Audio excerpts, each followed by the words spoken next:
answering questions. And do you want to... Welcome everyone. As Rosemary said, my name is John Atkin. I've had the real pleasure of being the curator of this exhibition.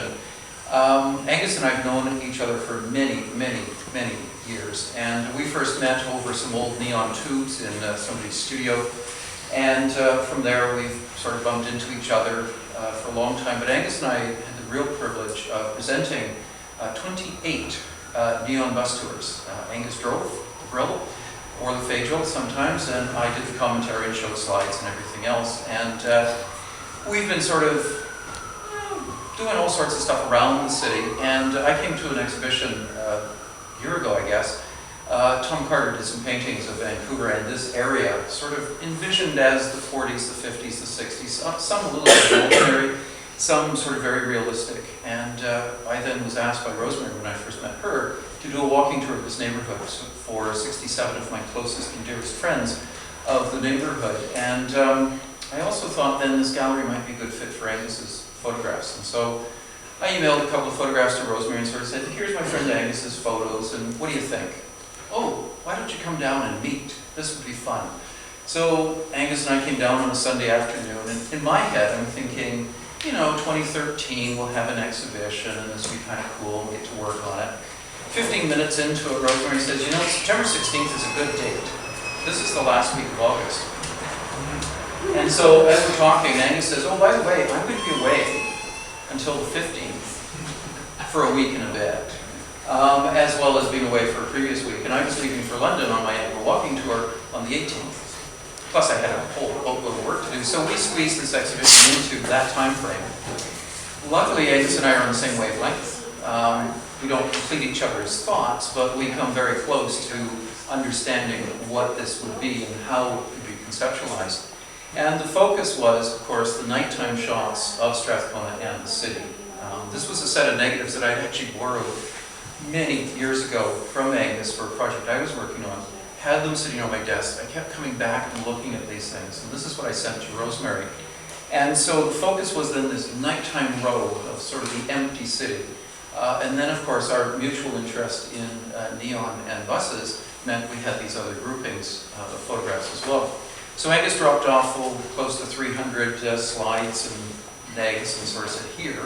We had a couple of meetings, and then I whittled this down to 63 or 4 photographs that you see in this exhibition. So it was fun.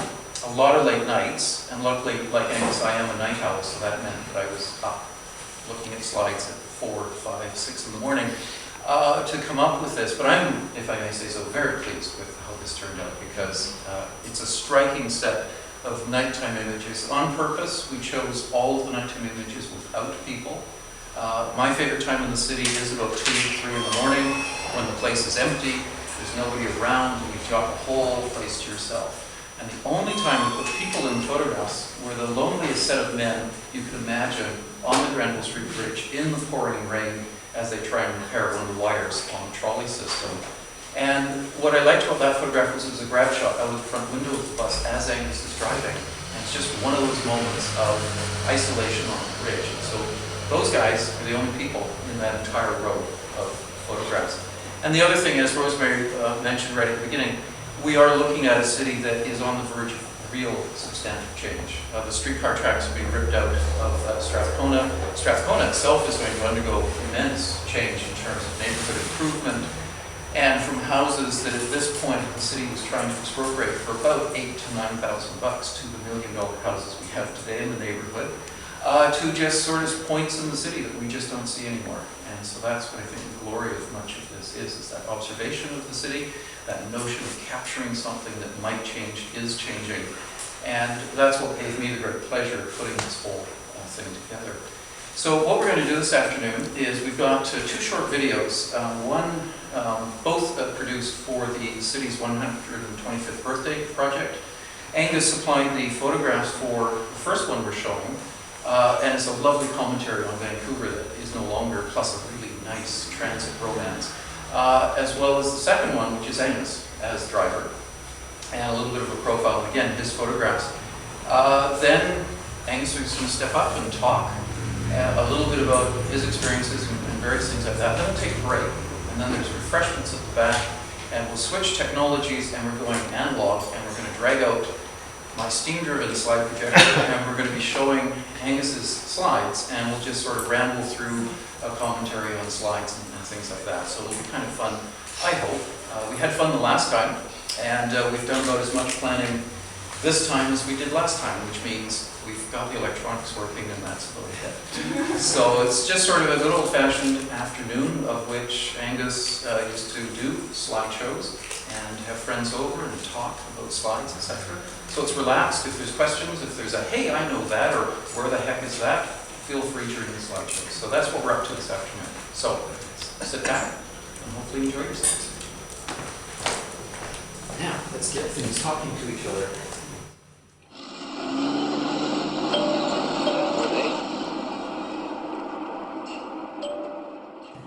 I came to Vancouver from Italy when I was 18 years old.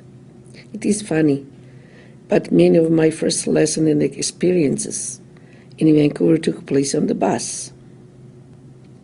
My first day, I took the bus down to 167 Water Street, where I had a new job working at the Surrey Classics. I was a parent maker and sample maker. When I got on the bus, I didn't know how much to pay and wasn't used to pay with coins because in Italy we had the pass. I put out my hand with some coins in it, and the driver took the smallest size, 10 cents, leaving behind the 5 cents piece, which I thought was for more value because it was bigger. I thought I had a deal. The next day, I took the same bus, and this time the driver covered the meter when I tried to pay. I couldn't understand why, but there I learned my first English when he said, "Sit down." I also made my first friend on the bus. They were a couple from Italy. They called me to sit next to them. I must have a look at new here. Immigrants help each other. In 1963, I met a man at my work named Peter. He was from Italy too, from a village very close to mine.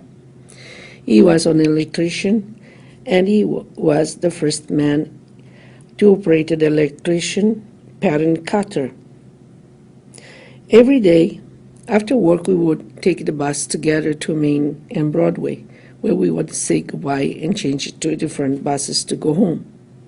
I didn't know it, but he lived in the opposite direction of Main and Broadway, and was just riding the bus to be able to spend more time with me. In 1965, my parents in Italy wrote to me a letter saying they found a man they wanted me to come back and marry. I was telling Peter this news while we were on the bus, and right there on the bus, he proposed to me. I said yes, and we have now been married for 46 years. I still take the bus, but it is not quite as excited as it was in the 1960s.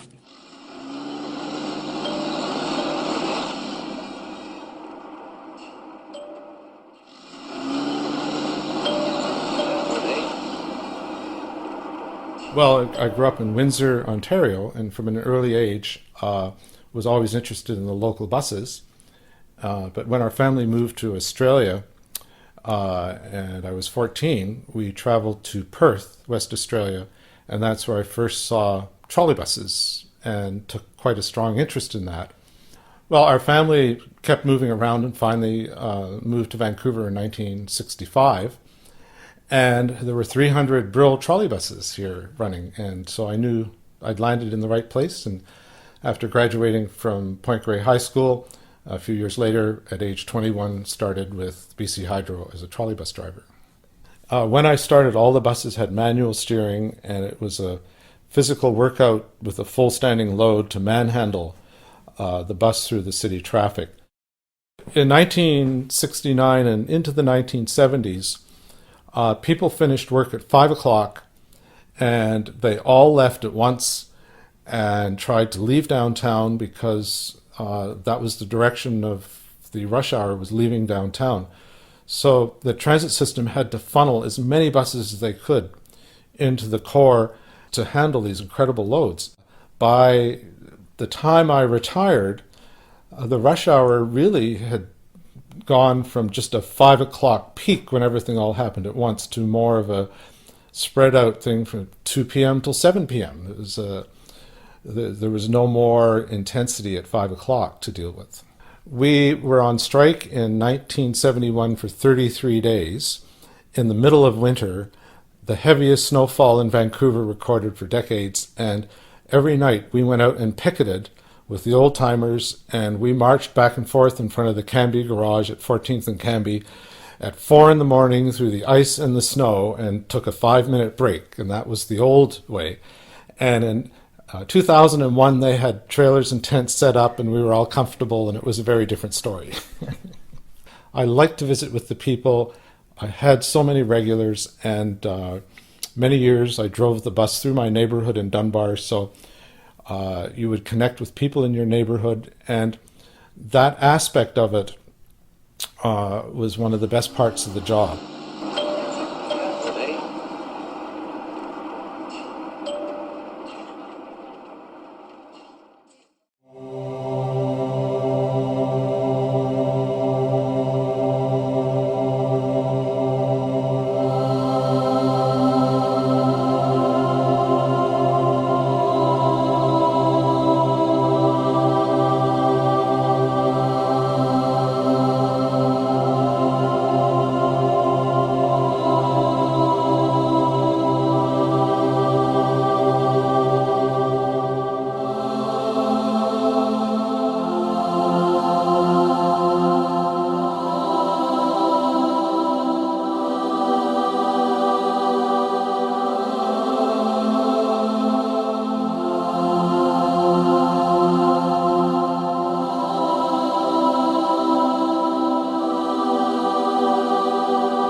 do a little Mr. Dress Up here.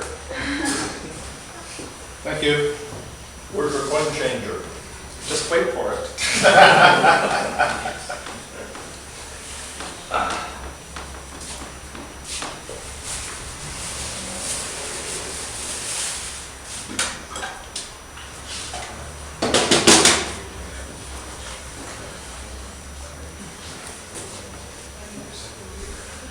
And this is to complete the image of a BC Hydro bus driver in 1969, and I started on the job at age 21 in August of 1969, and if you boarded a bus in Vancouver at that time, this is the appearance the driver would have presented to you.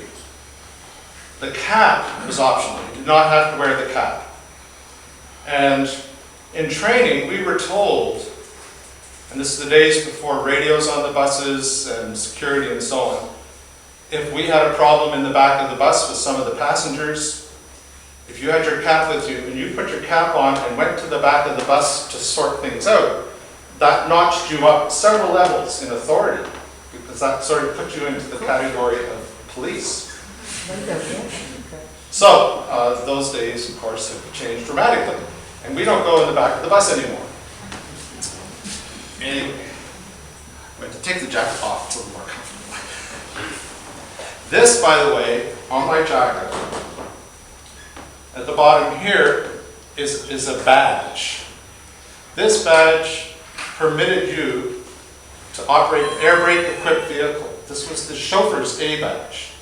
So when you went through training, this was the authorization that you had. Once a year you had to renew this, and this badge had to be visible to the public. Some drivers wore them on their cap, on their jacket, wherever, but the public had to see this badge to know that you were certified to operate the vehicle.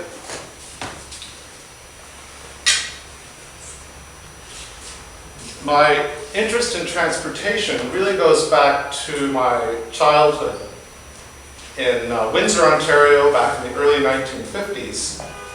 And we often went across the river to Detroit, where there were still streetcars running, and it's a huge city in its heyday. It's sort of shadowed itself now, but back then a treat to Detroit was always, a visit to Detroit was always a treat, because there was a big transit system, and even as a youngster, this appealed to me. For some reason, trains, electric streetcars, trolley buses were something that I was strongly interested in. As mentioned in the video, our family moved to Australia for 5 years, and we lived in Melbourne, which has a huge tram system, electric railways, and everything was old, and it was just a wonderful experience to live there at that time.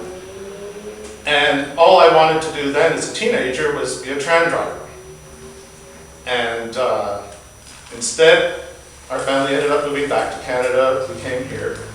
And I started driving trolley buses just after Woodstock in 1969, August of 1969.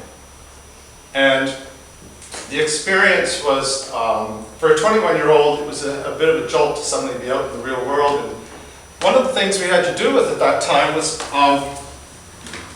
we had to make change, sell tokens, handle money, and the first thing we were told in training, we need a cash box, a tackle box. So go to the Army and Navy basement down here in Cordova and into the fishing department and get a tackle box. That's what we did. There's my old seniority number there. And amazingly, it's still there in the basement of the Army and Navy. And then this had our supply of rolls of tokens, coins, the changer supplied by the company. And so you had to be adept at operating the changer quickly to deal with the demands of the service. So I've got a little handout here. And so I'm going to hand these into 2 sections. So you take some here and just pass them back. Let's put it back.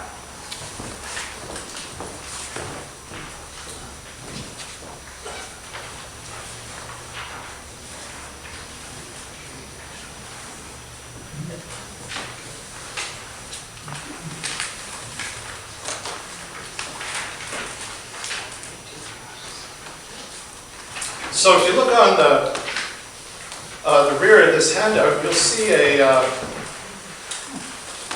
picture of a Brill trolley bus.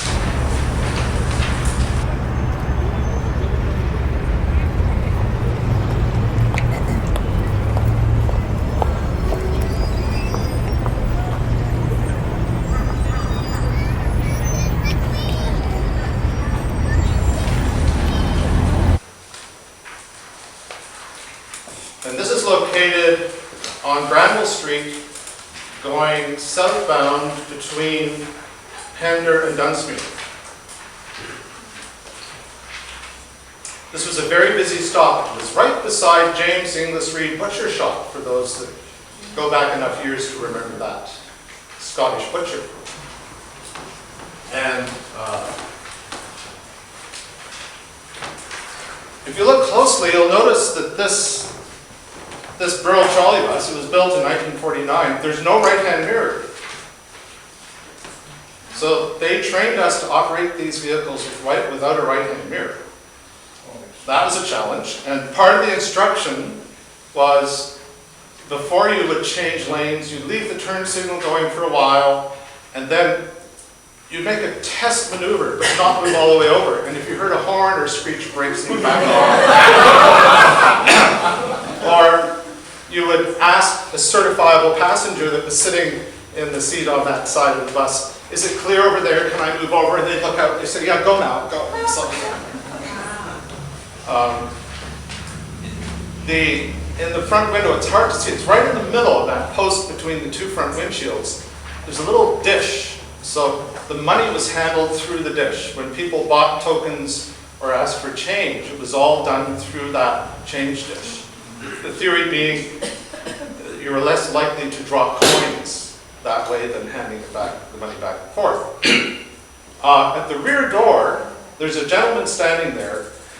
And why is he standing there like that? Well, on the Brill trolleys and some of the older buses, when you went to get off at the rear doors, there was a wooden paddle called a gate.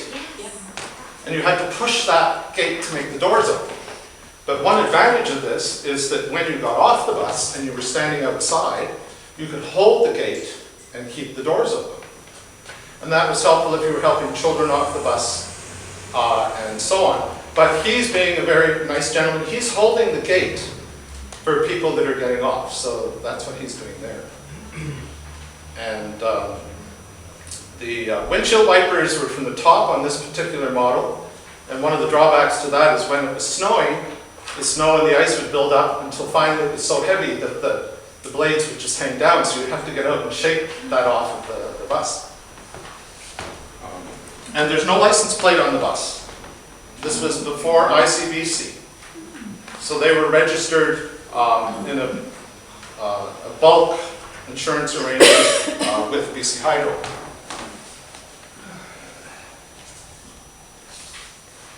On Monday mornings, the rush hour, people would want to buy a supply of tokens for the whole week. And so they get on and you prepare extra rolls of tokens ready to go. So they would ask for 5 lots of tokens or 3 lots of tokens, and you give them those, you dish those out, and then you hand them the change. But in only 2 stops, the 2 barrels that had the tokens would just go like this. So between that stop and the next stop, you drove with your left hand, you steered the bus with your left hand, and then with your right hand, as you drove down the street, you took your rolls of tokens already and you filled the token barrels again. And then when you got into the next stop, you were ready for people that would ask for lots of tokens. So there was a real learning curve here. You really had to be adept at handling money.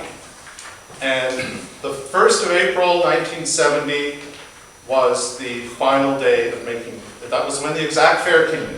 We would no longer handle money. The fare went from 20 cents to 25 cents.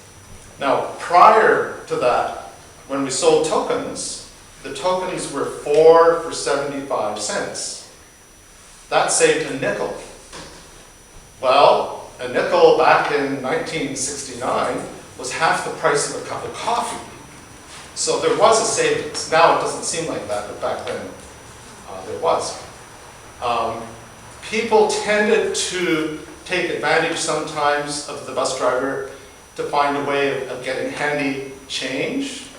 And so the stop at Woodward's eastbound at Hastings and Abbott was one of the busiest stops downtown. And this big crowd is waiting there. I'm pulling in with the Victoria bus. The first person up the steps is a man with a $5 bill. That's like a $50 bill now.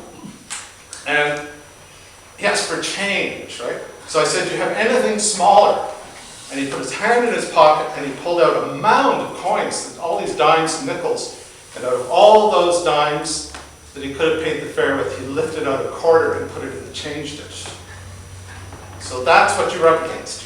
People would do that and you just wanted to strangle him, but you had to sit back and try and be polite. The change fund was $120. Now that's like $1,200 now. So imagine we're going down through the city, even down to Hastings and Victory Square, with our cash box in uniform, and people know we have $120 in that cash box. And it was very rare that there was any robberies or threats or problems like that. But eventually they did convert over, and so we went to the exact fare.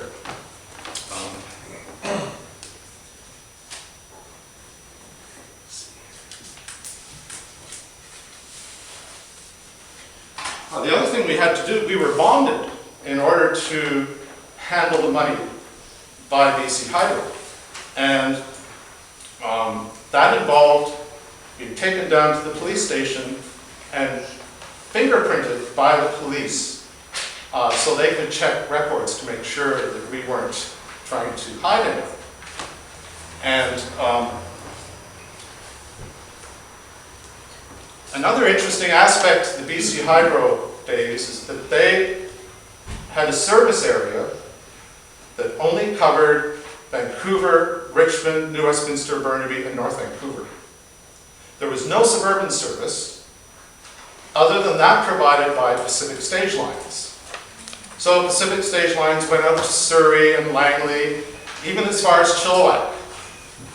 But the service was infrequent, sometimes just one day a week a bus went through a part of Newton. I mean, it was very infrequent. So commuters in those days, in the late 60s and early 70s, they really needed some kind of service.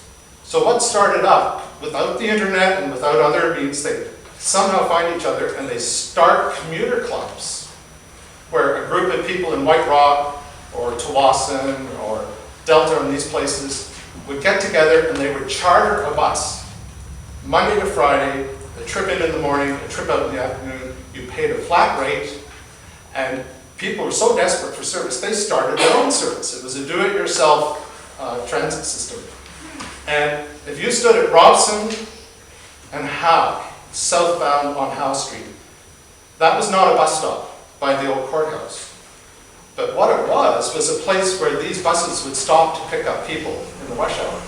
So if you went down there at 5:15 on a weekday, you would see all these people standing around and they're waiting for their commuter bus. So up pulls a really nice deluxe highway bus that's air conditioned and everything, and these people get on, and that's a premium service to somewhere. And then a school bus pulls up and it's pretty basic and people get onto that. So eventually when the transit system expanded in the early 1970s, one of the first things they did was to start running service to these areas.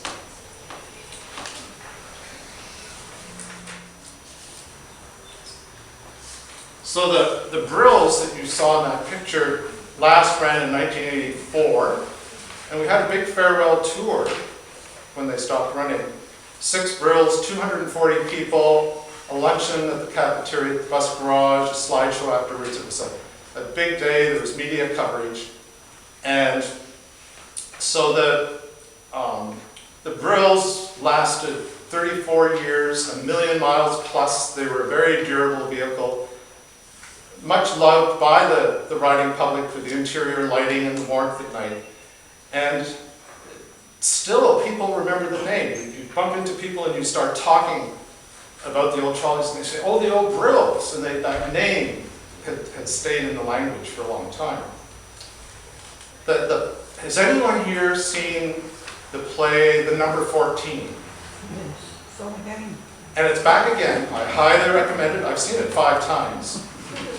And it's the 14 Hastings. And there are vignettes of things that can happen on the bus.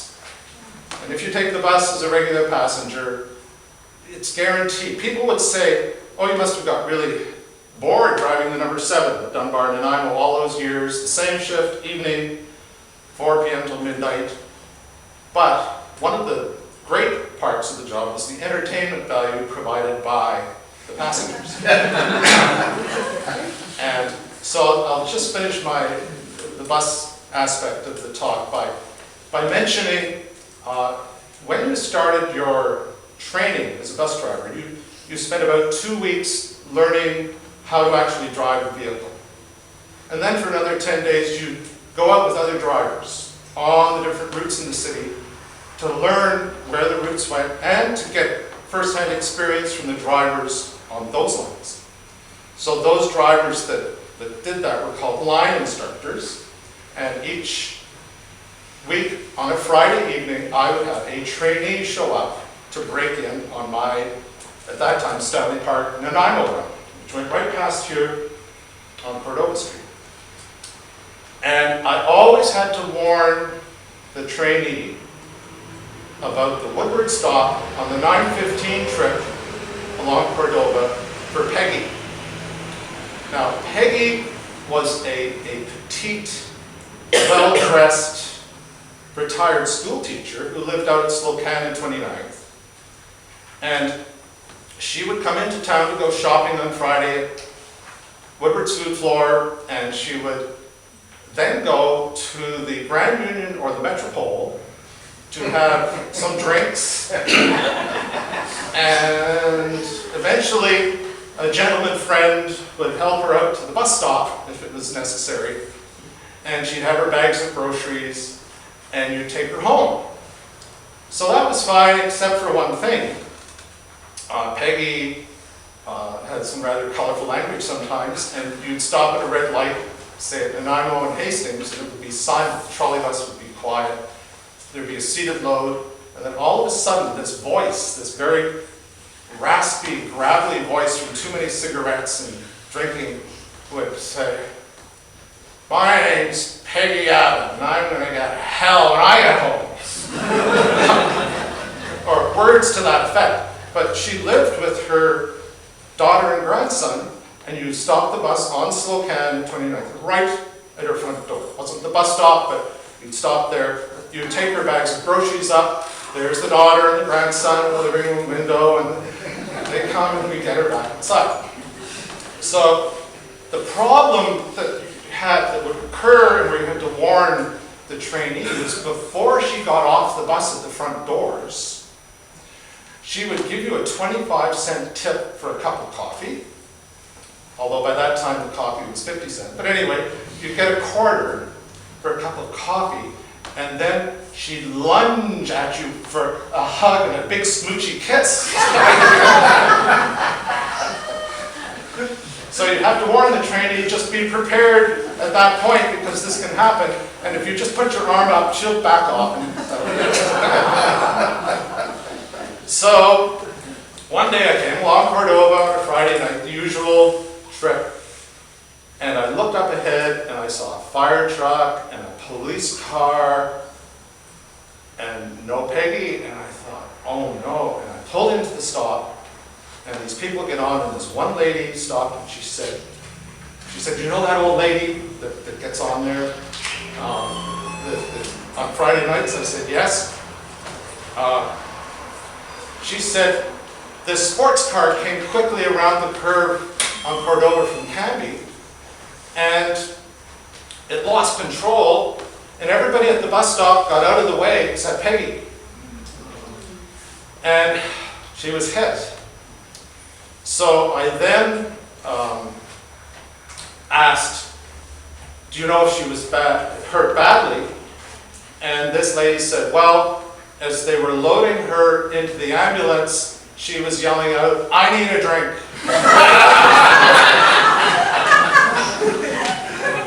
And sure enough, about a month later, I pulled into the stop, and there was Peggy ready to. Now, I had also stopped afterwards at the house and found out from the daughter that, that she had managed to recover. Anyway, Strathcona. How did I get connected to Strathcona, the subject of a major part of this exhibit? Well, in 1965, our family moved here from Windsor, Ontario, and my father got a job with Columbia Cellulose, which was located in the Burrard building at Georgia and Burrard. And one evening, there was a package that had to be taken down there. And he asked me to drive. I was probably 18 at this time, to drive downtown. We had just moved here. We'd only been here a few weeks, and I still was not sure of the geography of the city.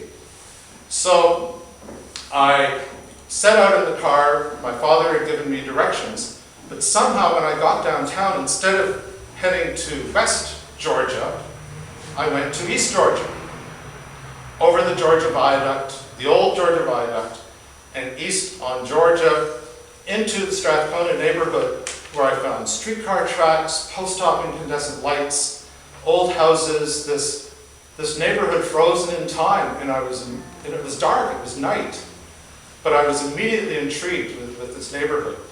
So eventually I turned around, went back and delivered the package to the correct address at the Burrard building. But shortly afterwards I made a daytime trip and took some daytime pictures of the neighborhood. And as time went by, eventually I discovered that the city of Vancouver had decided it was time to go into the neighborhood, remove the post-top incandescent lights and put in modern mercury vapor lighting, take out a lot of the woodblock streets, remove the streetcar tracks, which were in surprisingly good shape considering they weren't in regular use after 1927. The last city streetcar in Vancouver ran in 1955, but this was retained as emergency track in case something happened on Hastings. So I went down with tripod and a camera that I used. My first camera was a Browning Hawkeye camera in about 1957. And later, when I graduated from school, high school, my father gave me a Hanamax rangefinder camera, which I used for about 7 years. And on a visit to Toronto, left it accidentally in a phone booth and came back a minute later and it was gone. Which in a way was a bonus because then I got this Konica Auto Reflex T. And most of the photographs you see here were taken with this camera, which has been rebuilt twice because it's had a lot of use. Very durable, reliable camera. I now have a Canon G10, which is actually recording the talk that we're having today. So I made the digital transition 2.5 years ago when I retired. I was using film right up until then, but getting CDs and putting in the computer and emailing the images and so on, there were too many extra steps involved. So if you look on the other side of the page to the bus, you'll see there's a letter to the editor that I wrote in 1973 because I was very upset with what was happening at Strathcona. So I'll just give you a moment to read that.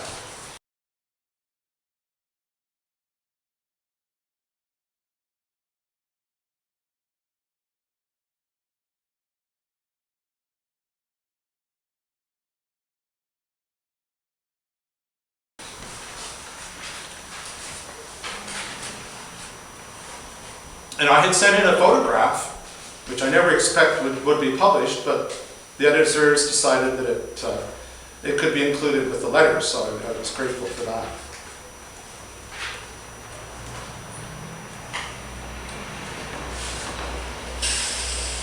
Is that house still in existence? It is, yes, but the roof has been removed, flat, there's no, it's got a flat roof now. Is that correct, John?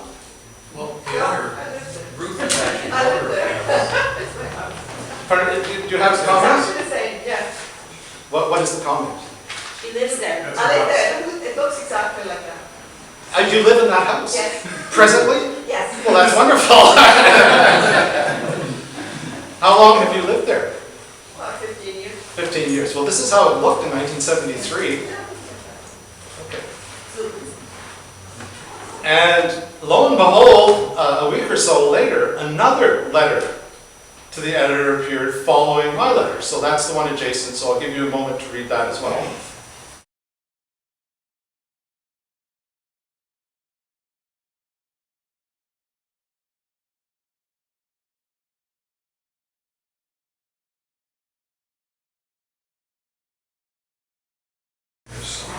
So there was support, Angus, yes? Angus, could I make a brief comment? Yes? This lady mentioned that she lived in the neighborhood.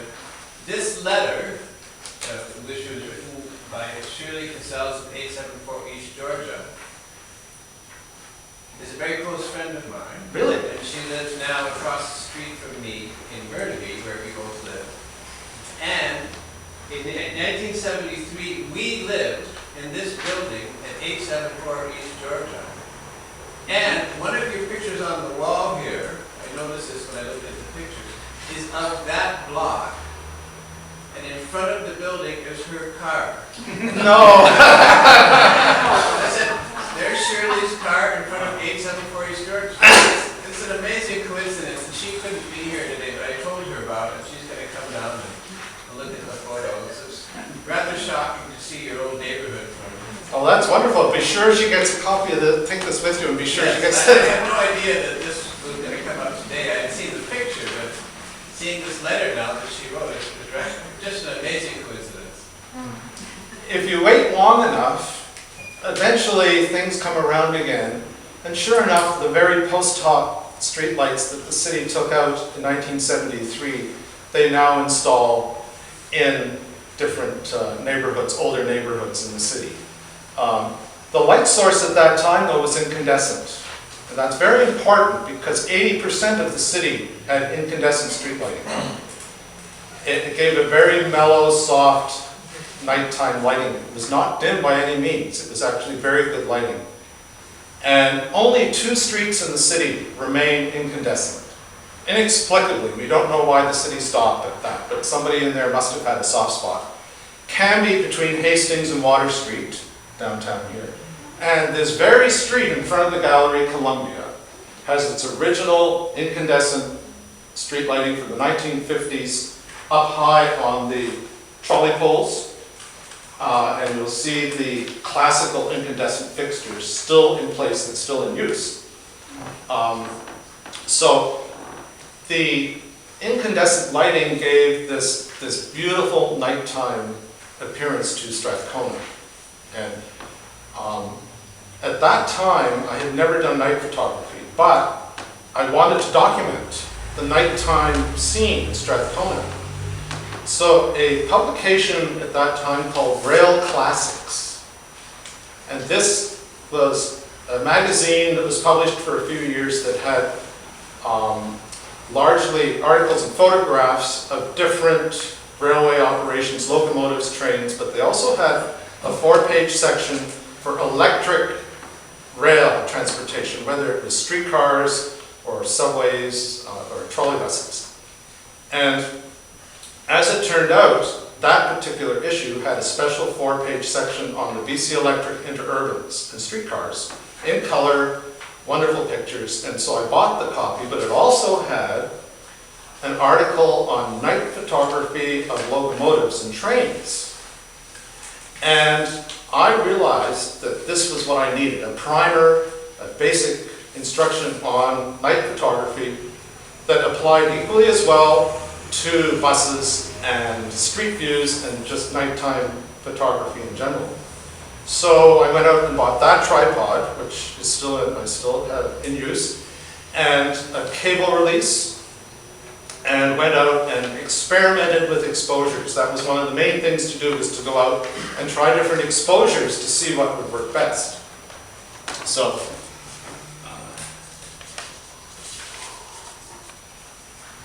I always had an interest in neon. So, going through the city at night back in the early 70s, there was still a lot of neon signs. Vancouver at one time had 19,000 neon signs. Per capita, second in the world to, I think, Shanghai, and it was really a wonderful experience. And so I also started to photograph some of the neon, which is included in some of the shots in the exhibit here. And very gradually, the neon started to disappear. The city converted incandescent street lighting initially to mercury vapor that had that bluish green kind of lighting, which was not really very pleasant. And then it became even worse when they went to sodium vapor, which is that muddy orange light that we have so much of now. And metal halide was the next step, but if you look at Marine Drive between Main and Canby, you'll see LED lighting is the new lighting at night. It's very energy efficient. It's a white light. It's almost getting back to the incandescent days where your color reproduction is very good. What you see is very close to what you might see in daylight. So my interest in lighting and transportation and photography and my hobby and my job were essentially the same thing. So not many people are able to have that situation, so I felt fortunate that I was able to do that.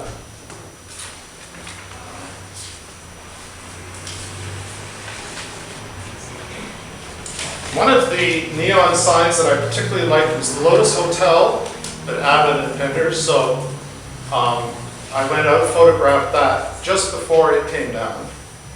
And in the, at Dunsmuir and Homer, there was the Alcazar Hotel, just near the old bus depot. And there was a large vertical sign that went up the side of the building, but there was also, above the front entrance, a marquee with the tubing and the neon that said Alcazar Hotel. So when they started to demolish the Alcazar, I was on my way to work one day to pick up my bus at Homer and Pender, and I walked by and all that neon tubing on the marquee was still there. So I found the foreman in charge of the demolition, and I said, "Has anyone spoken for this neon?" And he said, "No. Are you interested in it?" I said, "Well, yes, I am. I'd like the Alcazar Hotel, the bars, and maybe some of the transformers and some other tubing." He said, "Well, you can have as much as you want for $25. How's that?" I said, "Sure." So I came the next day with a friend, and we got up on the marquee, and we took down that tubing and the transformers, and I reassembled it on a 4x6 plywood sheet, and that hangs in my study, in my home, and is functional. John, you might like to just mention the connection that you have to the Alcazar Hotel sign. Well, unbeknownst to me, Angus was busy collecting the Alcazar marquee, and I'm not sure if we did this at the same time, but another friend and I were also going around collecting neon off of buildings, and that vertical sign was there, and so we decided, because the foreman wasn't as nice to us as they were to Angus, we couldn't actually convince him to sell us parts of that vertical sign. So we went down one evening and climbed up over the hoarding and climbed up on the sign. We took the last 3 letters of the Alcazar sign. But unbeknownst to us, the building was very close to being pushed into itself. They had clipped all the support wires on the vertical sign. And so as my colleagues started climbing, things started swinging. Now you can imagine, this is a full 8-story building. This is an 8-story or 7-story sign. It's swinging like this. And so my friend Glenn Morrison is up there and he goes, "What do you think?" I said, "I don't know." He says, "Oh, let's do it anyway." And so he starts getting into the can and unhooking things, and this thing is swinging and stuff. As we're getting down, I collected all the glass and set it aside, and Glenn's coming down, and the sign took a big wow as he got to the bottom, because he stood, it comes out at the base, and he stood on this, and this caused the sign to swing and slightly flex, and he lost his balance. And so he tumbled off the sign, didn't hit the hoarding, but rolled through the plate glass windows. And so Glenn had enough presence of mind to go, shoot, glass, body, curl. And so he curled into a thing and rolled through the plate glass, smashed the window, came up okay, the jacket was shredded. And we looked at each other and went, yikes, gathered the neon up and over and took off. And so Angus has the marquee, and somewhere in my basement I have one of the letters. The Z, I think, is down in Seattle somewhere, and Glenn, wherever he is, has the A. So that's our connection.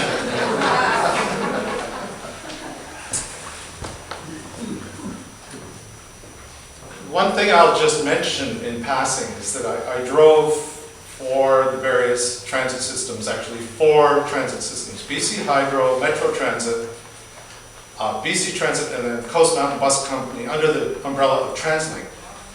So there's 4 different employers, 3 different unions, and 4 major labor disputes in 41 years. And those labor disputes totaled 9 months of lost wages and service to the public. However, in 1969, when we started on the job, one of the things BC Hydro did with us as a group of 6 trainees, they took us to different parts of BC Hydro's operations to show other things that they had. And they also took us to 8th and Main, where the Street Railwaymen's Credit Union was located. And there's also a bowling alley and a coffee shop there. And the Street Railwaymen's Credit Union was also known as STRY, S-T-R-Y, it was abbreviated. It was the BC Hydro Employees Credit Union. It was started by 8 BC Electric streetcar motormen and conductors in 1944 with $45, which was a fair amount of money then, as one of BC's first credit unions. It's now part of Van City. So as part of this tour, now we are new employees of BC Hydro. We're going to have a guaranteed salary, and the manager had a little chat and explaining the benefits of the credit union, and then said, if you want a house, you've got a house. If you want to buy a house, we can get you a house. We can make arrangements. And my peers, all of us at that time, actually, many went out and bought houses in the city, on the west side. 35 years ago, I bought a house in Dunbar on a bus driver's salary alone. And that house, unchanged now, would take 12 salaries, 12 bus driver's salaries to buy the same house. So affordability of housing was a given when I started on the job, and it's a very different story now for my peers on the job. One other thing I'll mention is the uniform, and you saw the jacket and so on. The uniform is a real quasi-military kind of uniform. It was an Eisenhower jacket, an Ike jacket they called it. And everybody had to appear the same. They really went after this appearance of all the employees being uniformly dressed. And regulations at that time required that in the winter, during standard time, you had to wear a tie. And as soon as daylight savings time came along, then you could take the tie off with a short sleeve shirt and have an open neck. If you put the jacket back on, though, you had to put the tie back on. And if you had a long sleeve shirt on, you couldn't take the tie off, but you could unbutton the shirt and loosen the tie. And you could roll the sleeves up twice, but not above the elbows. So one day I went to work on a Broadway crosstown. At that time I lived in an old apartment building at 10th and Spruce. And I got to Broadway and Alma. This was on a Sunday afternoon on the first trip, and a road supervisor in his car had been following me west across Broadway, and I thought, why is he following me? And sure enough, at the end of the line, he comes marching over, And I realized by that time the clip-on tie that we had fallen off. I had no tie. So he came over and I said right away, I said, you know, I just noticed my tie is missing. And I said, I was sure I put it on when I left for work. And he said, do you have someone who can bring a tie out to you? And I said, no, I live alone. He said, well, if we can't get a tie, we'll have to take you off the road. So he said, where do you live? And I said, well, I just live at 10th and Spruce, half a block off Broadway. And he said, well, leave 5 minutes early and park your bus at Broadway and Spruce and get yourself a tie and then resume service. So I pulled into the stop and turned to the passengers and said, I'll be back in a few minutes, I have to get something. And then I came back and sure enough, he was waiting there at Broadway and Cambie, and I went by with the tie and everything was fine. So, as I said, the military aspect of the job was very much a part of it at that time. What about shorts? Shorts, you know, this lady asked about shorts. In the summer, we had these heavy wool uniform pants. These uniform pants are a later issue and they're a bit lighter. But those heavy wool uniform pants were fine in the winter, but boy, in the summer, the buses would get very warm, and drivers would roll up the cuffs and legs to try and get some cooling on your feet. But finally, in 1991, I thought I would retire before we ever got to wear shorts. And there was a lot of resistance in the company from people who felt the uniform should be a proper uniform. And so suddenly in 1991, out of the blue, it was May, it was the beginning of summer, and there was a new general manager, and he had some sympathy, and so he said, well, I think the time is right, effective immediately until we have uniform shorts made. You are permitted to wear shorts that are suitable for the job. So thank heavens for that. It just made a huge difference in the comfort. And if you were having a difficult day, the fact that you were wearing shorts and comfortable really helped out a lot.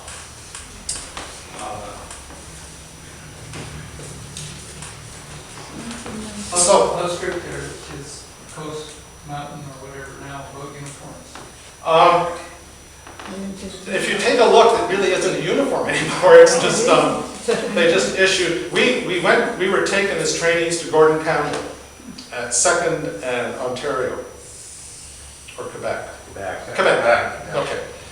Old red brick building, been there for years. We were measured. It was a made-to-measure uniform, and there's quite a bit of pride in actually having that uniform.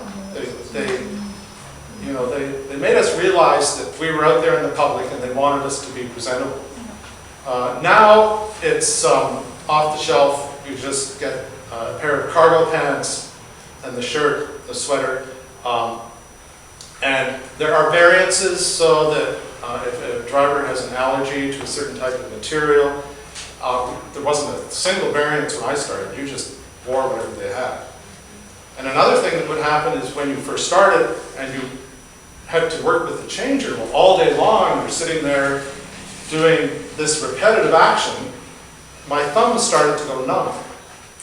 And so I talked to one of the senior drivers and he said, oh, you'll get used to it, just keep going. Well, nobody knew about carpal tunnel syndrome or any of that then, but eventually you did Rosemary Barron to have invited me to the show at the gallery and her staff. You have been very kind to allow me to have the display, and to John Atkin for curating. This is my first exhibition, and it's been very heartwarming, the response that I received here. So we're going to take a 10 or 15-minute break now. There are refreshments at the rear.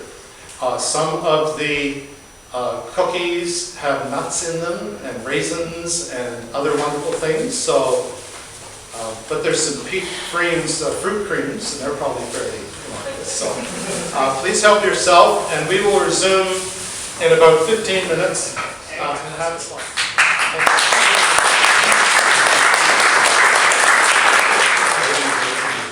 Always do a little bit of research, but never dismiss anybody who says anything interesting, because you never know. So there's our sign, and so the Z, the A, and the R are rescued. And someone else has the hotel. We, the sign was swinging too dangerously to take that down.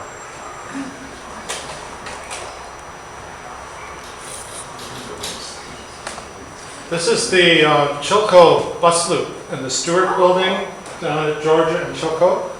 And it was demolished at 4:30 in the morning without a demolition permit being issued by the city. And you can see the incandescent lighting that was in place then, which gave that nice warm glow. So by the time the city stopped the demolition, that's all that remained of the structure. My grandmother lived there for 30 years. Oh, we're getting some interesting stories here, but I remember the bus very well. and you, Sorry. yeah, you can see the incandescent streetlights on the poles there. And when you leave here, look up above on Columbia, and you'll see those same fixtures are still in place. Yeah, this was Stanley Ho, the gambling magnate from Hong Kong, had bought the building. And this had been one of those buildings that really had no historical value, but had sort of that, everybody knew it, it was the landmark. And council was going to debate that morning whether or not they should designate the building. And so, as Angus mentioned, 4:30 in the morning, bulldozers moved in. And by the time they stopped things, this is what is left of it. Wasn't that where you could rent bicycles? Yes, you could, there was a bicycle rental place at the back. Yeah. Do you remember what year that was, John? It was about 1982. I remember taking pictures of it in 81, thinking, wondering how long it's going to last. Yeah. So 82 is when it comes down. Had to have a bus in the shot.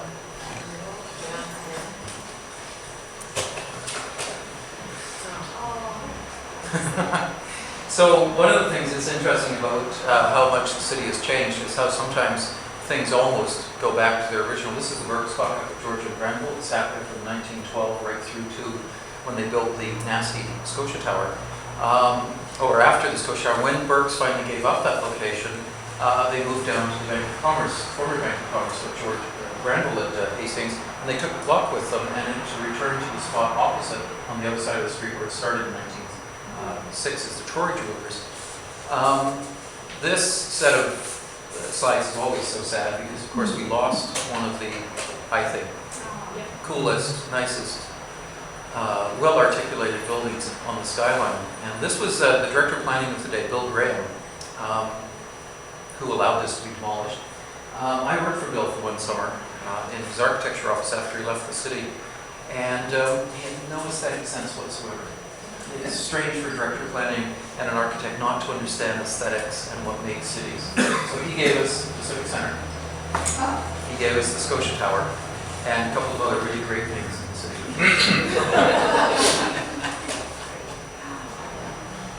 That is taken from the curved glass north end of what was then Eaton's building, which became Sears, which is about to become Nordstrom and no longer be there, looking across at the Burke's building. They had started some of the demolition on the roof, but this shows it virtually intact on that side. And I had to include this shot because this is the most offensive shot ever. Here's the absolutely stunning, we'll show you more shots of the interior of the Burke's store, which is just amazing. But here they're promoting the Scotia Tower, which was replaced this extraordinary building. And I had asked permission to go in and take photographs when the store was open from Tom Burks, who was the West Coast or the Western Canada manager. And he said, please take as many pictures as you want. That's not a problem. But we went and we stood at that particular model. And he looked at the model and he looked up at the ceiling.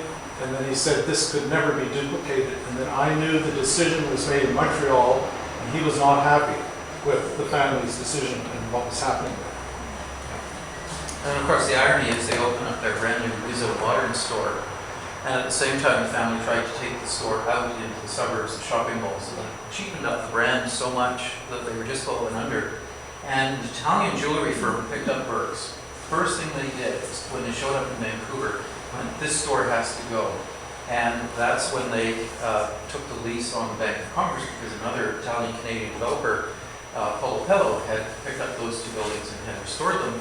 And the two guys went together and they said, we need a classic store for our jewelry store, and that's why Burke's moved to the bank. So they can replicate very much the elegance of this former store. And then they pulled out of many of the shopping malls and things. And this store was, and the building itself was so highly thought of, the Provincial Archives actually came in and took molds of the ceiling details, the columns, the capitals, various things. So in the basement in Victoria, there's a whole bunch of molds where you could actually start to try to recreate much of the detail here.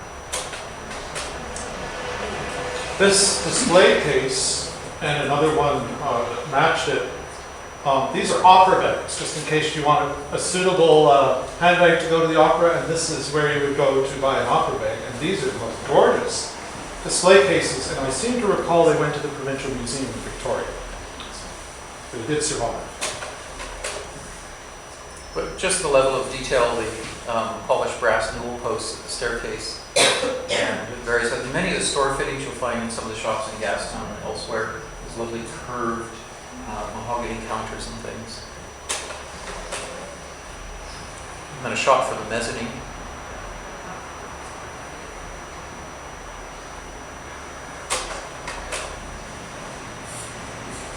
So you can imagine this store, and then on the opposite corner is the Hudson's Bay Company, and in its original conception, it also had this huge double-height ceiling, and there was a mezzanine floor around the whole of the main shopping floor of the bay.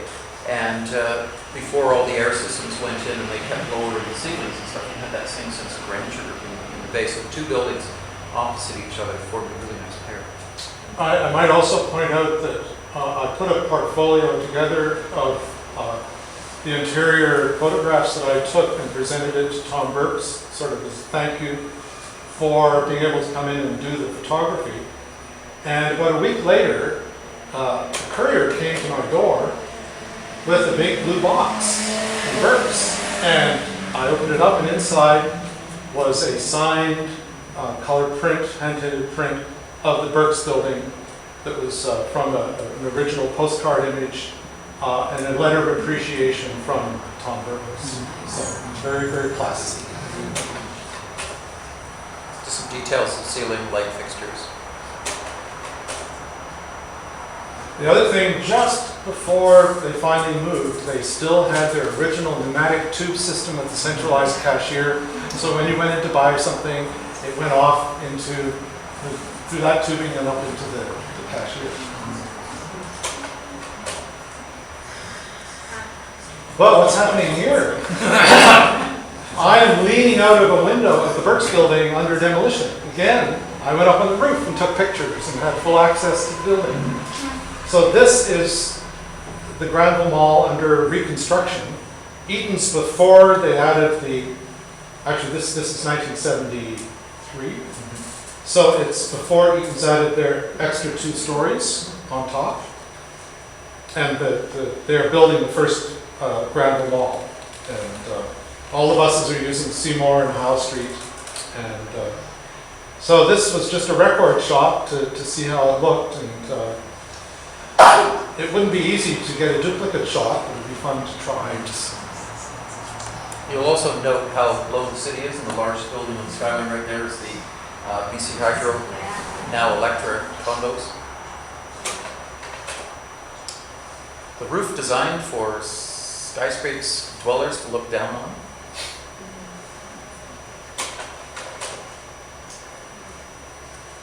And this is the 2 black towers.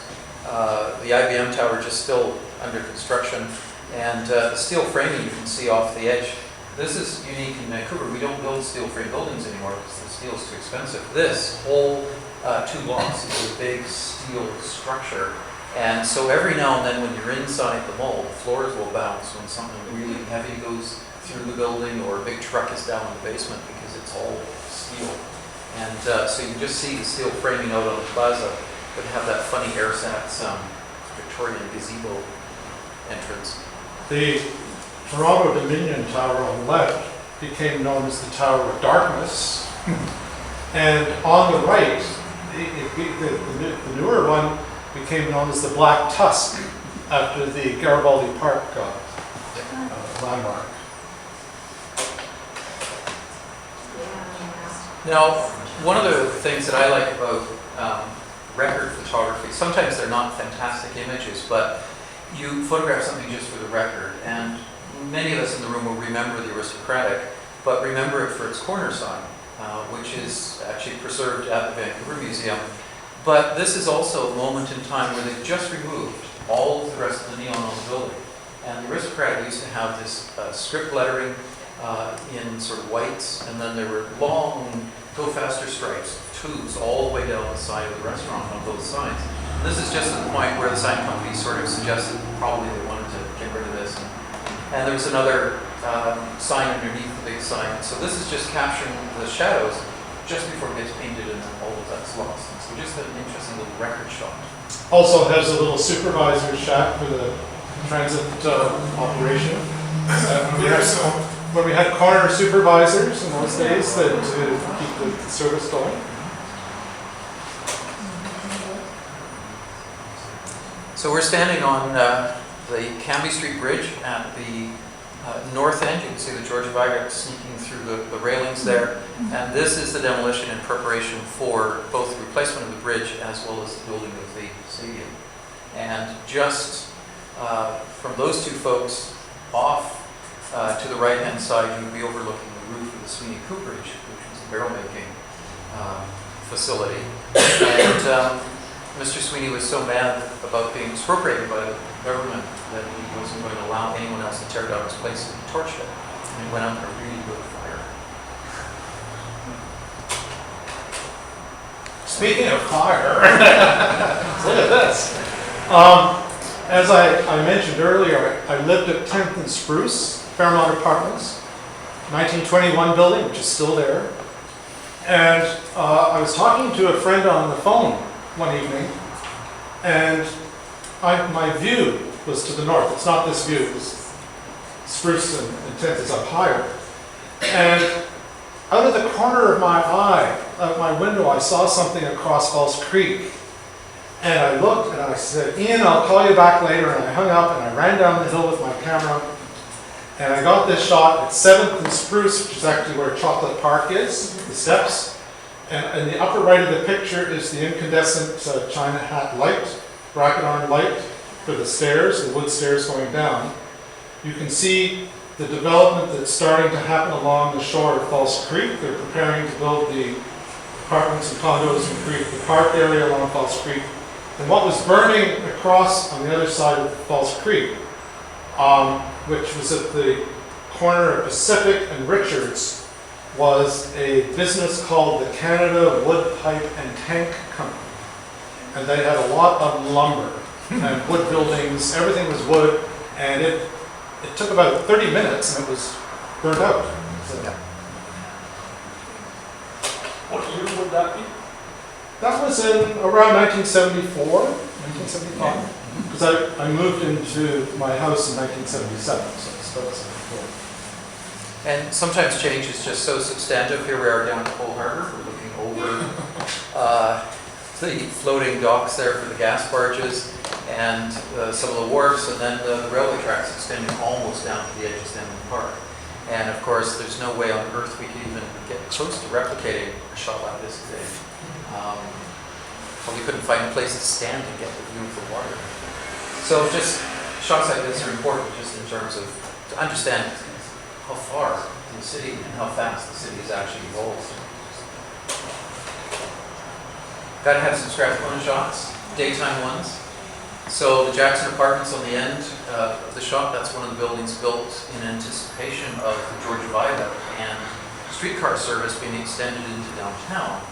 And then if any of you drove the original George Viaduct, it was a roller coaster because it was sinking into the mud. It started sinking the day it was finished. Because the CPR that built it hired the cheapest contractor they could find because they were forced to build it. They didn't want to build it. And the engineer said, if we run streetcars on this, the bridge will collapse. So they never connected the streetcars. So all through the neighborhood, along what's now East Georgia are a number of very fine apartments built in anticipation of commuter traffic.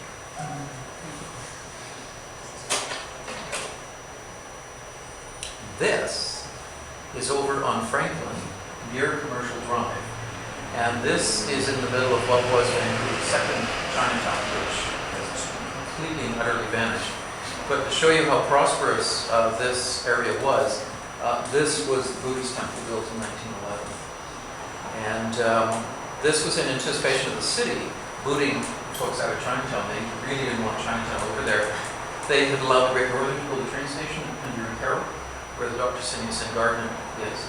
And they were talking about expropriating all of Chinatown and shifting them east to the edge of the city. So many business leaders in Chinatown figured we'll beat the city at its game. They went east, commercial in Franklin, bought all the lots up there, started building, and it was a thriving district for quite a while. And this was the Buddhist temple. At this stage, it's actually used as the Western Rubber Mat Factory. And then it was demolished, and it's like a U-Haul site or something rather sad.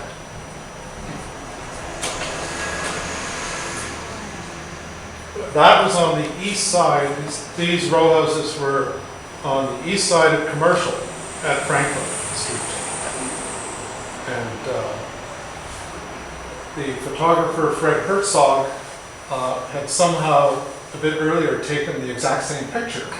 And it's been that photograph I saw in his exhibit. So a few years later, I took the same pictures. So somehow my eye was attracted to the same subjects that he saw. That he shot.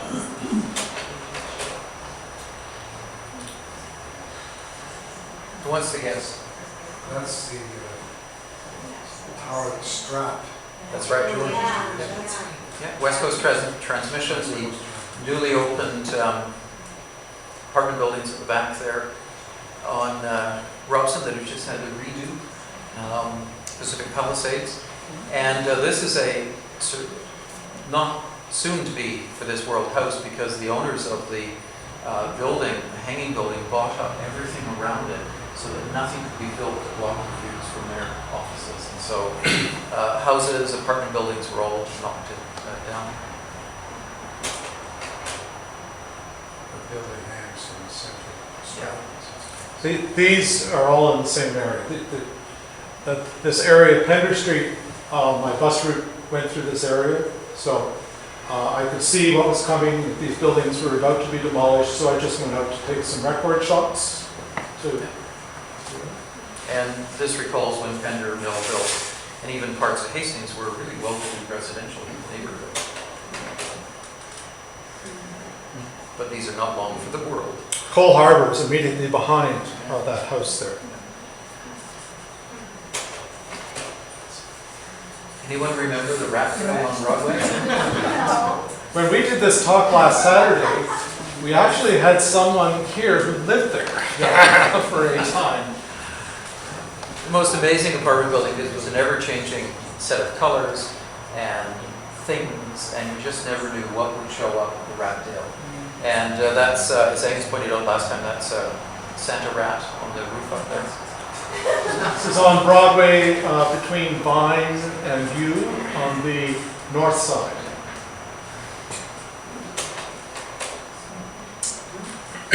This is how the city looked at night under incandescent lighting. This gives you an idea of how incandescent lighting provided a nice even light.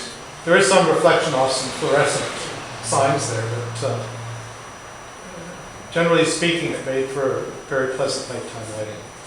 Is that West Broadway? Yes, that is. And here's the transition on the left, incandescent, on the right, mercury vapor, to show you what happened to the nighttime city in Vancouver. And the advantage of photographing at 2 in the morning, stand up Sure. center line. I took one shot on Grand. I took my camera to work one night with the tripod and to do some night photography. So on the way back to the bus garage going down Granville, I parked the bus, the Burrell trolley. This would be about 1974. at Granville and Laurier, the traffic was so light on a Sunday night, about midnight, I went out into the middle of the street, set up the tripod, and started taking shots of the street, the grill trolley. But then a car came along, so I moved out of the way, and it was a police car. And he stopped, and he wanted to know what this bus driver in uniform was doing out in the middle of Granville with a camera and tripod. So I just explained that, in fact, I was taking some pictures of the bus, and at night time, he said, well, be careful, don't get run over, and off he went. And that photograph is only the back. There is a picture of the back. This shows the transition from the older, this is Broadway and Alma, from the older incandescent lighting, which is on the far left, just above the rear of the grill there, and the newer mercury vapor, which you also see on the right. The city contractor is in there doing this work. It's cold outside. Yeah, snowing at Slocan and Kingsway, but the service was still running, and it was a warm. Now this shows your nighttime lighting under mercury vapor lighting. The interior of the bus is incandescent. So Kingsway and Slocan by this time are both mercury vapor, and you have that kind of greenish blue glow. But the warmth of a grill trolley coming through the night was always very welcoming. This is Stanley Park Loop, again in the snow. To the right, far right, is the Stewart Building, still intact. The loop is incandescent lighting. Georgia Street is mercury vapor. So again, you have a contrast between the two types of lighting. And there's a passing wire in the Stanley Park Loop. So sometimes just for fun, what we would do is we put one pole up on the one wire and the one on the other, and then when you leave the loop, the two wires would come together and join. And so you didn't have to get out and do anything, you just drive and look kind of funny. So I just did this as a staged shot. Another snowy day at Davie and Granville. Yep. Well, we had just behind the bus on the right-hand side, you can see this sort of little orange canvas or fabric cover and some trees up against the Austin Hotel. This was actually a bank site for, I think it was Bank Montreal. And they tore the building down. It was a three-story wood frame building, bank, and then apartments. And then they landscaped it as a park. And if you rummage through the foliage in the park, you could find sort of plaque that said, this park provided courtesy of the Bank of Montreal. And then there was some legalese underneath, which basically said, you're sitting here with the grace of the bank, but don't think this is going to last forever. Paraphrasing. And then one day in the 90s, walking down there, there was a hoarding up around the park. And they ripped out all the landscaping. And about a year later, boom, up goes the Glenn's Coffee Building. And that was built on the park. So they sold their little park and put a building up. And I'm not sure if they caught on to the fact that parks were taxed at a lower rate than commercial buildings. And that's why they did it. But it lasted for quite a long time, so many people thought this was a city park. In fact, it was private land landscape as a park.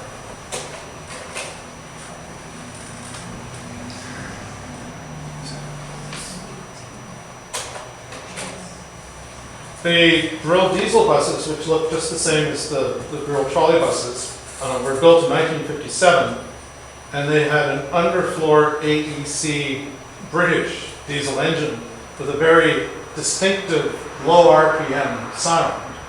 So that, and they had the first buses they had with air suspensions. They kind of rocked around a bit. But the sound when these were idling was sort of this truck, truck, truck, truck sound, and the bus would kind of bob around. And in their they held down the service in the 1950s and 60s into the 70s on the Nite McDonald route. And rather than retire all of them, they kept some, and they started a free shuttle service called the Free Bus that ran from Chinatown, past Woodward's, Eaton's the Bay, that area, and over to Robson and Burrard area. And it was free. You could just hop on it, ran about every 10 minutes, and it was very successful. But what they did was they tried to do a paint scheme that was reminiscent of the BC Electric observation cars that ran until 1950 on the streetcar system, which had a tiered set of seats and were very famous in the city's history. So 2 of these have been preserved by the Transit Museum Society and still operate. So, and there you see sort of the paint schemes trying to simulate that tiered seating arrangement. That's looking east on McGill from Nanaimo, and that is a road trolley in the BC Hydro colors, which were the green and blue, which to this day is still the Hydro colors. What's happening here is there's a P&E parade on, and the P&E parade went from Georgia and Thurlow, north on Burrard, east on Hastings to Clark. And this disrupted all the bus service on Hastings Street. So they detoured the buses over to Powell and Pender, and there were big detours. But in order to keep the service going for just the portion of the parade, they would take these trolley buses, which are now coming south on Carroll Street, and that Nanaimo 24 is going to turn. It's going to make a turn and go east on Cordova, but there is no switch there or trolley wires to do that. So there's another driver at the rear of this bus. He is an extra man on the extra board, and his assignment is to go down there for the parade and pull the poles. The bus gets going, he pulls the poles, he either runs behind or rides on the back bumper. There's a series of pictures back at the rear here showing us holding on to the rear retriever, standing on the bumper, sometimes at 30 kilometers an hour, and you get going, you pull the poles down, and he coasts, and you get together and you put them up. WCB would have a hemorrhage if they saw that today. So this is called a workstation now. Oops, the driver's seat then. That's our workstation. And the bench seat and the manual steering and so on. The transfer clips. This was part of my life for 15 years, and when the rules were running. When I started on the job, I thought, well, I'll be lucky to drive these for 5 years. They were already over 20 years old, and actually continued for another 15 years, so I was very fortunate. Anyone know where that is? I checked someone last time who knew where it was. It is the Granville Bridge, yes. It was unique. The other pedestrian warning signs, the pedestrian crossing warning signs, had a far simpler walking man, not the ones we have now, but symbol. But this guy has a pair of pants with cuffs, he's got a snappy fedora, and he's elevated above the sidewalk apparently here. This shot accidentally got in here because we weren't sure what it was, but I now know that this is my 1928 home in Dunbar before I replaced the galvanized pipes, which we're now seizing, with copper tubing. So it was just a record shot. So.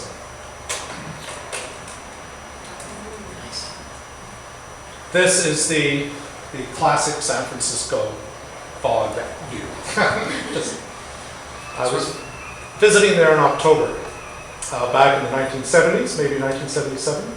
Got that shot. So we're going to leave the city for a while. And hit Vegas. This is Las Vegas. And there's a GM diesel, nicknamed Fishbowl bus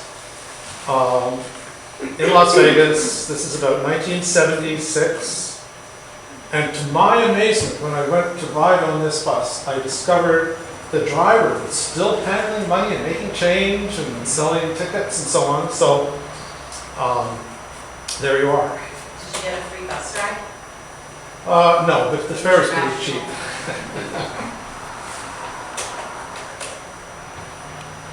In daylight, the neon looks kind of clunky.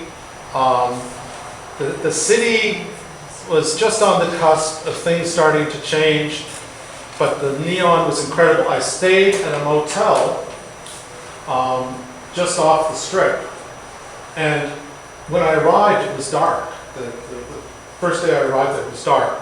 And I turned a corner, and there was so much neon, you almost felt this woomph, like when you saw it all at once. It was this incredible energy. So these are some of the old established businesses, casinos and so on. It's just ironic that the Baghdad Inn has Chinese food, but Yeah. there you are. The motel I stayed in was right next door to this operation. And I had heard of this through, just over the years, but I was amazed to find it really exists. And the bells are kind of going in motion. It's an animated sign, So the neon sign that really caught my eye was this one. The hose with is actually in motion. The light bulbs are in motion, and the water that's coming out of the fire also is in motion.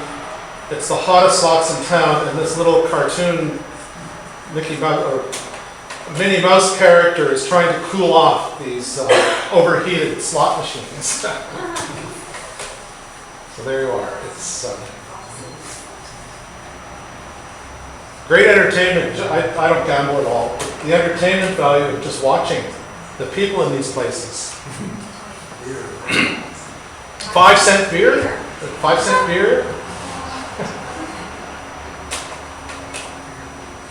And then back in town, and here we can out Fred Herzog.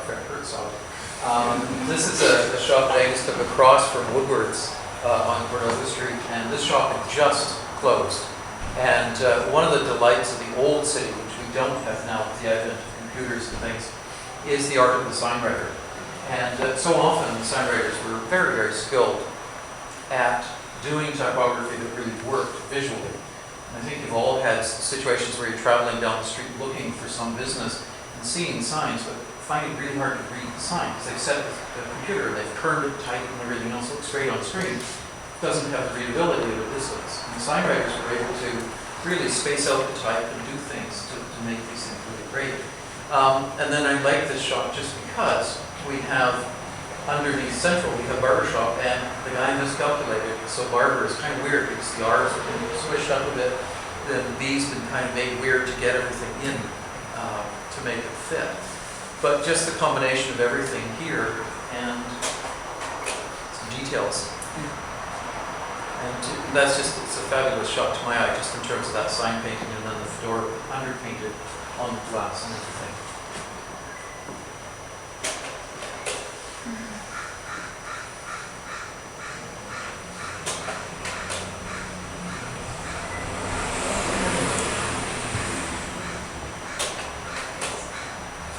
And then this little building used to sit at the foot of Columbia, and this was the Canadian Pacific Telegraph office. And next door was a little coffee shop, and a couple of years ago, GVRD, Greater Vancouver Regional District, demolished the restaurant because they were going to put up a new pumping station. And at the same time, the real estate arm of Canadian Pacific was going to get rid of their telegraph offices. It was in pretty rough shape. And so there's a lot of consternation around the demolition of both of these buildings. But what was really intriguing was there had been a film shot at Gaston called The Legends of the Fall, Legend of the Falls, where they've redone parts of Gaston as a ye olde western Victorian town. And they took the telegraph office and they glued bricks all over the facade. And then they got fiberglass and other things out. They got big exuberant cornices and all sorts of other things, rounded windows. And in the movie, that was the jail. And so what was really intriguing was when the decision came to try and demolish this, everybody got really upset because, oh my God, this really great building is going to be demolished. Well, what people were really worried about was the movie set. They didn't know it was a movie set. They hadn't sat there long enough after the film. They just thought this is what the telegraph office looked like. And so there's great consternation when the demolition started, and this demo guy gets up and he goes, "You people are nuts!" And he goes like this with his crowbar and rips the fiberglass cornice off, and it hits the ground and smashes. And he says, "You see, there's nothing here." And And unfortunately, it was a little historic building that did come down eventually. And now there's nothing there. But it was a movie set for so long that people forgot its real appearance. And I left this one in. I was going to change this. When we presented the first thing, this was the only slide I got backwards, and I thought, oh, I should change that. And I thought, well, what's a slideshow without one backwards? So I've left it in. This used to be the garage sign over on Water Street, at what used to be a garage, which is now a building with a courtyard inside with Bonita, the restaurant, connects with Jailer's Muse. And so at some point there was neon in Gastown.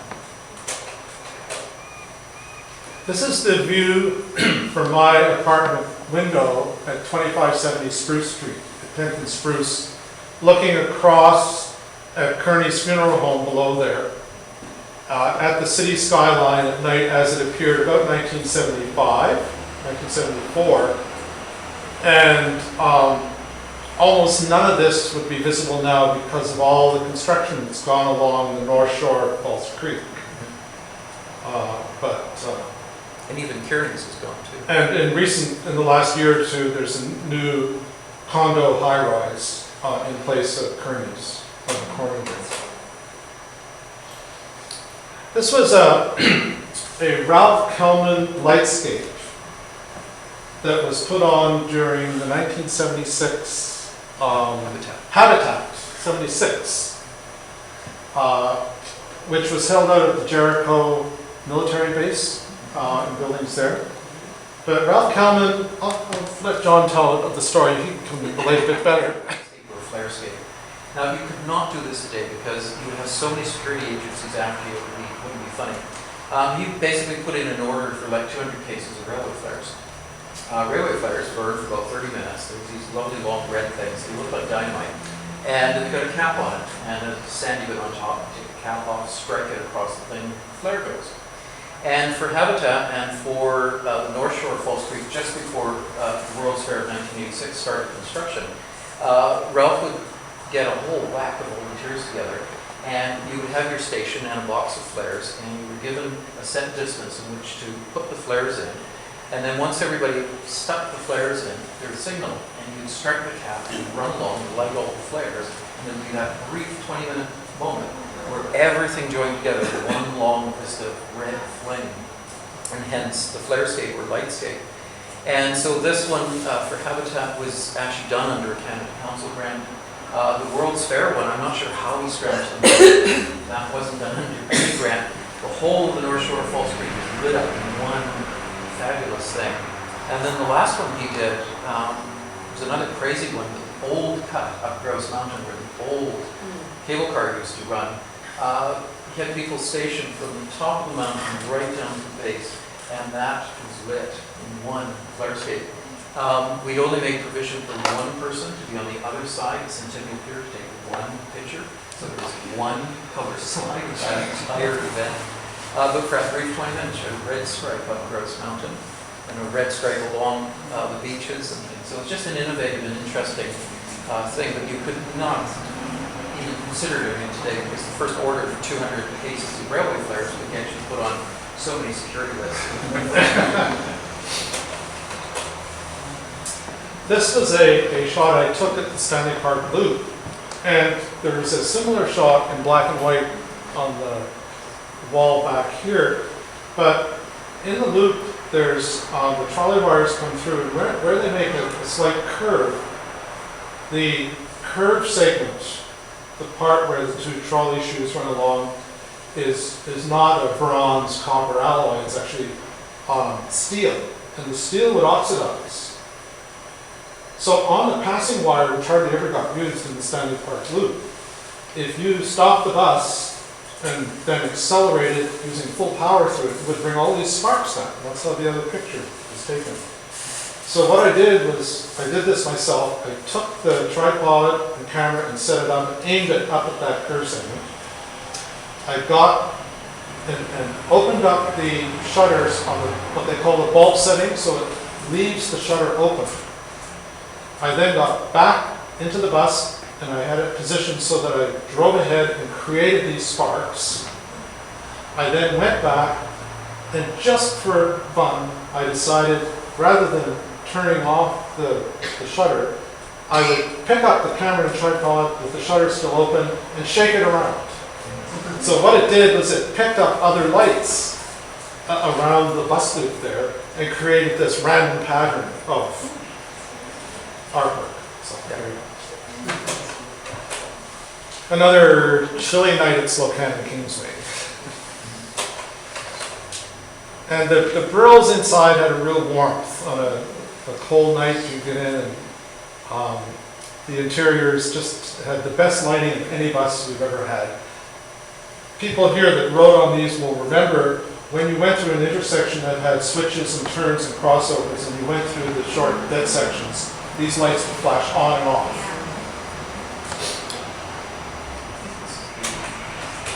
Second to last. So just number 20 in action, turning on to Granville. And the end of buses. So when the Brills finally stopped running, they initially went to this location, which is Richmond Steel Recycling down on Mitchell Island.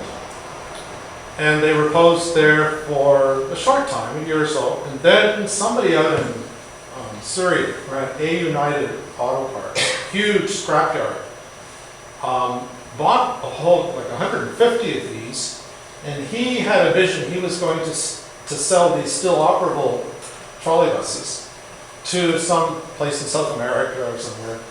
And it never happened, so they sat outside for all those years and deteriorated, but he actually kept 2 of them going by building a portable diesel electric generator to drive them around his property.